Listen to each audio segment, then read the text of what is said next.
প্রতিদিন সূর্য ওঠার সাথে সাথে জেগে ওঠে কিছু কাহিনী, কিছু সংঘর্ষ, কিছু ইচ্ছে আর কিছু যাত্রা। কিন্তু সব কাহিনী সম্পন্ন হয় না, সব সংঘর্ষে জয়ী হওয়া যায় না, সব ইচ্ছে পূরণ হয় না, আর কিছু যাত্রাও থেকে যায় অসম্পন্ন। কেন? এখন আপনারা অনেকে বলবেন প্রয়াস সম্পূর্ণ ছিল না, কেউ মনে করবেন প্রত্যয় দৃঢ় ছিল না, কেউ ক্রুদ্ধ হবেন, তো কেউ এই অসফলতার বোঝা চাপিয়ে দেবেন নিজের ভাগ্যের কাঁধে। কিন্তু এই সব কিছুর কারণ কেবল একটা তত্ত্বের অভাব। অভাব দুটি অক্ষরের, অভাব প্রেমের। প্রেম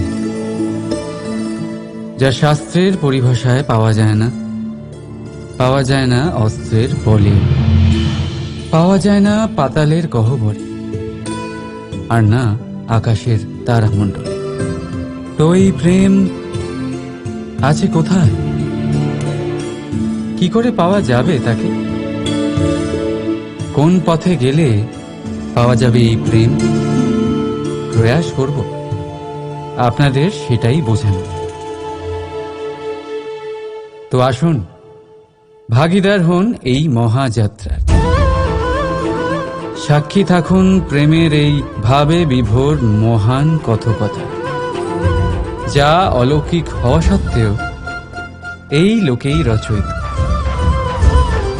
আর এ যাত্রায় সামিল হতে আপনাদের কোনো শুল্ক লাগবে না, না লাগবে কোনো পরিচয়পত্র। শুধু একবার মন থেকে বলতে রাধা রাধা।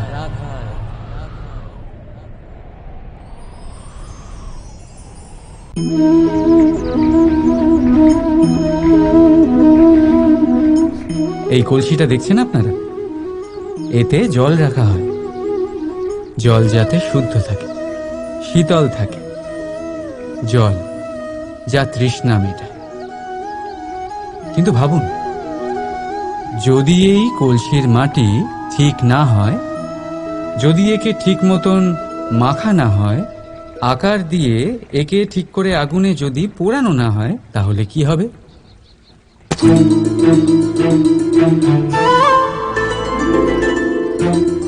মনের সাথে ঠিক এটাই হয়। কারণ যদি প্রেম এই জল হয়, তাহলে কলসি হলো মন। মন রূপী পাত্রে যদি বিশ্বাসের মাটি না থাকে, যদি সেই মাটি অশ্রুতে না ভেজানো হয়, সময়রূপী কুমোর যদি তাকে আকার না দিয়ে থাকে, আর চরম পরীক্ষার আগুনে তা পোড়ানো না হয়, তাহলে প্রেম মনে থাকতে পারে না। যদি এই প্রেমকে পেতে হয়, তাহলে হৃদয়কে বশ করতে হবে, আর মন থেকে বলতে হবে রাধা রাধা।